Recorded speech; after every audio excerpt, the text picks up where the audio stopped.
ये कहानी है गांव बिजोरा की। एक ऐसा गांव जहां की जिंदगी बहुत धीमी थी पर सुकून था। यहाँ लोग दिन भर अपने खेतों में काम करते और रात को सुकून से सोते थे।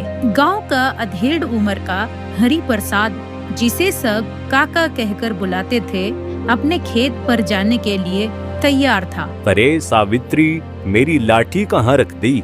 रोज मुझे अलग अलग जगह पर मिलती है। अजी, और कहाँ होगी, पड़ी होगी यहीं कहीं, देख लीजिए। चलो छोड़ो, आज बिन लाठी के ही चला जाता हूँ। तभी हरि प्रसाद को कोई आवाज लगाता है। अरे काका, चलिए आज खेत नहीं जाएंगे क्या? अरे लो देखो, रमेश भी आ गया। अरे आया रमेश, वही रुक। फिर हरि प्रसाद घर के बाहर आता है और रमेश के साथ खेत पर जाने लगता है।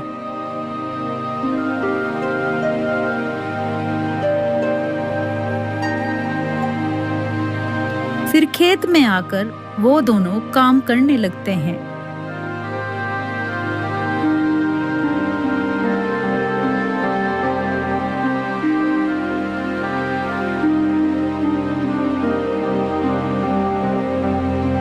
शाम तक काम करने के बाद वो दोनों थक कर बैठ जाते हैं। अरे भाई रमेश, आज तो गर्मी ने बहुत बुरा हाल कर दिया है। काका, अब बूढ़े होते जा रहे हैं आप, थकन और गर्मी तो ज्यादा लगेगी ही अब। अरे क्या बात करता है तू?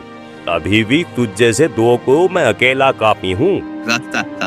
ऐसे ही सब गांव वालों का जीवन खुशी खुशी बीत रहा था, पर शायद ज्यादा दिन तक नहीं, क्योंकि उसी रात गांव वालों की सुकून की नींद छिनने वाली थी।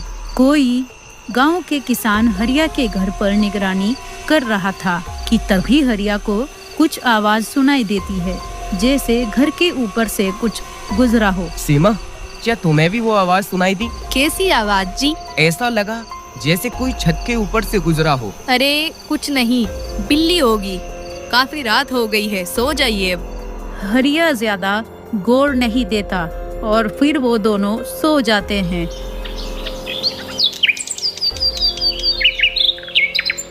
अगली सुबह होती है तो हरिया का पड़ोसी किशन जोर जोर से रो रहा होता है। हे राम, मैं तो लुट गया। मेरी साल भर की मेहनत के पैसे कोई चुरा कर ले गया।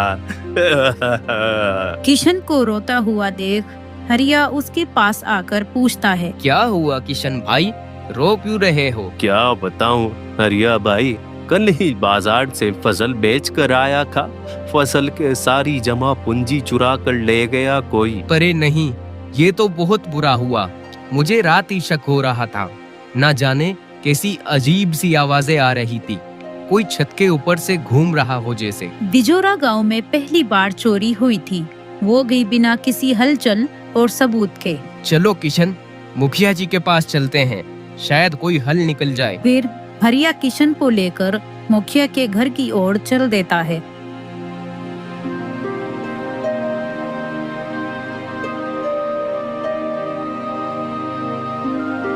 थोड़ी दूर चलते ही रास्ते में उन्हें अपने घर के बाहर खड़े हुए हरि प्रसाद और रमेश मिलते हैं। अरे किशन, हरिया, मुंह लटकाए कहाँ जा रहे हो? क्या हुआ? मुखिया जी के पास जा रहे हैं काका। क्यों, क्या हुआ? कुछ बात है क्या? वो दोनों पूरी बात हरि प्रसाद को बताते हैं। क्या कहा? हमारे गांव बिजोरा में चोरी? पर ऐसा कैसे हो सकता है? ये तो बहुत गंभीर मामला है। चलो, मैं भी तुम्हारे साथ चलता हूँ। रमेश, तुम खेतों की ओर निकलो, मैं मुखिया जी के पास से होकर आता हूँ। फिर वो तीनों मुखिया जी के घर की ओर निकल पड़ते हैं।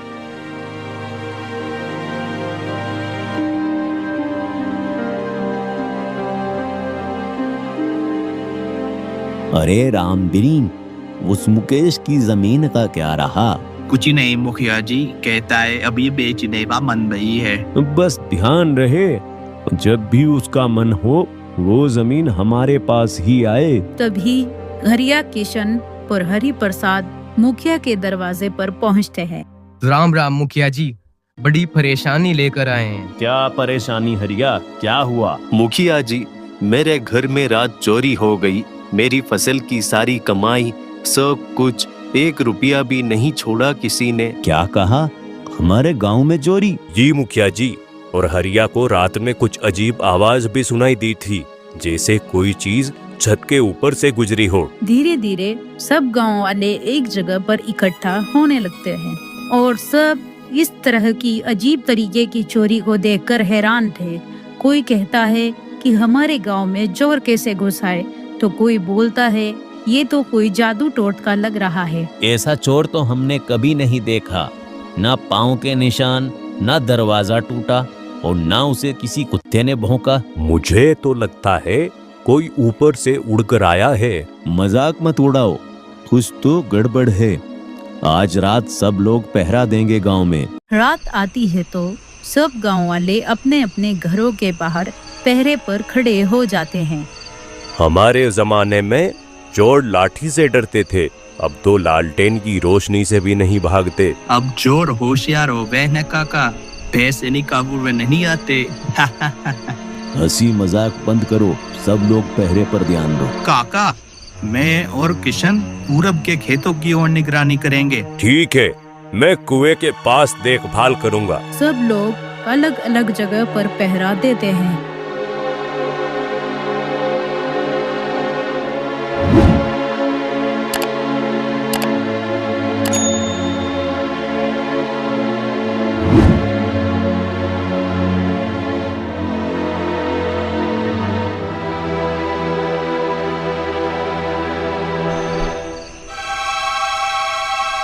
रात के करीब 2 बज चुके थे। रमेश किशन से कहता है, अरे किशन भाई, कहीं कुछ दिखा कि नहीं? मुझे तो नींद आ रही है। अभी तो कुछ नहीं मिला, लेकिन ढूंढते रहो।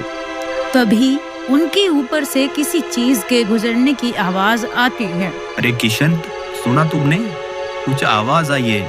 वो देखो, ऊपर कुछ उड़ रहा है। आवाज आ रही है ना, लेकिन पंख नहीं दिख रहे हैं इसके। कहीं ये कोई चुड़ैल तो नहीं?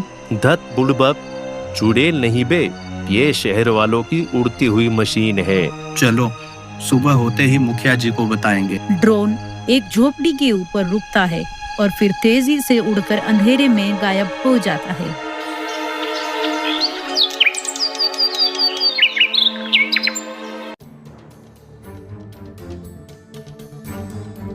सुबह होती है तो रमेश और किशन भागते हुए मुखिया जी के घर पर आते हैं। अरे क्या हुआ, क्यों भागे आ रहे हो? मुखिया जी, वो हमने देखा, वो उड़ता हुआ कुछ था। कोई परिंदा नहीं, कोई मशीन जैसा यंत्र था। अरे कहना क्या चाहते हो, साफ साफ बोलो। पता नहीं, अंधेरे के कारण ज्यादा दिख नहीं सका, पर बिना पंख के उड़ता है और सीधा एक झोपड़ी के ऊपर रुका और फिर अचानक से गायब हो गया। तो ये बात है।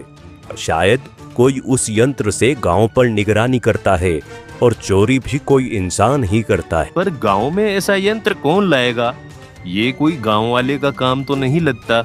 इसका मतलब कोई बाहरी है और पढ़ा लिखा, जिसे तकनीक की समझ हो। जी मुखिया जी। हाँ चलो, इसका कुछ तो हल निकालना ही पड़ेगा। अगले दिन मुखिया जी वापस पंचायत करते हैं। कुछ लोग चिंतित बैठे हैं, कुछ आपस में फुसफुसा रहे हैं और चोरी की खबर दिन ब दिन फैलती जा रही है। बिना ताला टूटे, बिना कोई निशान, लगता है कोई भूत पिशाच है। अरे भाई, मेरी बीवी कह रही थी कि रात में आंगन में कुछ चमकती हुई रोशनी दिखी और चांद नहीं था वो। कुछ तो गड़बड़ है, पर समझ नहीं आ रहा है कि कौन, कैसे और कब करता है ये सब। कोई ना कोई चालाक है।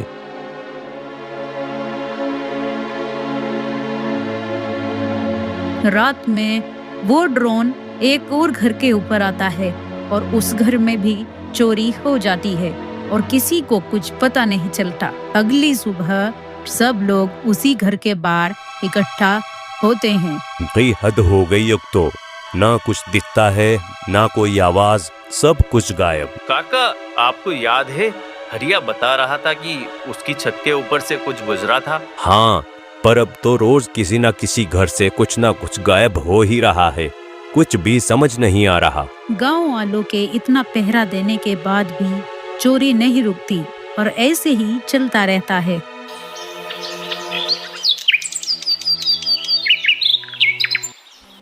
फिर अगले दिन गांव में एक बैलगाड़ी आती है।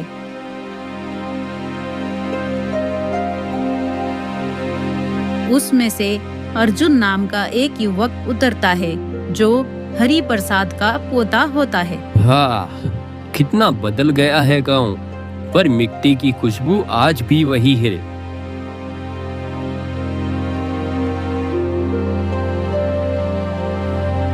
काका, अरे अर्जुन, तू यूं अचानक? बस यूं ही मन किया और कॉलेज की छुट्टियां दी थी तो सोचा आप दोनों से मिलाऊं। अरे बेटा, आने से पहले बता देता तो तेरे लिए कुछ अच्छा सा बना कर रख लेती।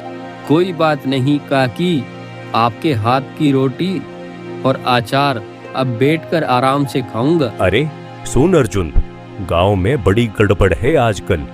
कोई चोरी कर रहा है, वो भी इस तरह कि कोई कुछ समझ नहीं पा रहा है। चोरी? और कोई कुछ देख भी नहीं पाया? कुछ लोग कहते हैं हवा में उड़ती हुई रोशनी दिखती है, जैसे कोई यंत्र। अब हम तो ठहरे गांव के सीधे साधे लोग ये सब कहाँ समझते हैं। रात हो जाती है और अर्जुन घर के बाहर खड़ा हुआ कुछ सोच रहा था कि तभी वो ड्रोन उड़ता हुआ जंगल की ओर जाता है। अर्जुन देख लेता है कि वो ड्रोन जंगल की ओर जा रहा है और फिर तुरंत भागकर रमेश और किशन को बुलाकर लाता है।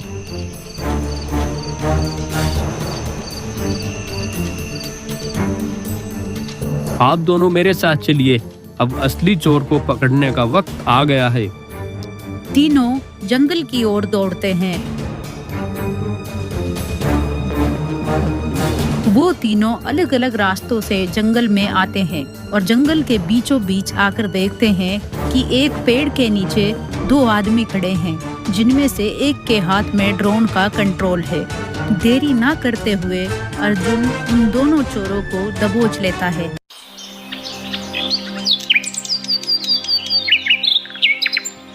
उन दोनों के पकड़े जाने के बाद गांव में अगली सुबह पंचायत होती है। अच्छा, तो ये थी असली चाल।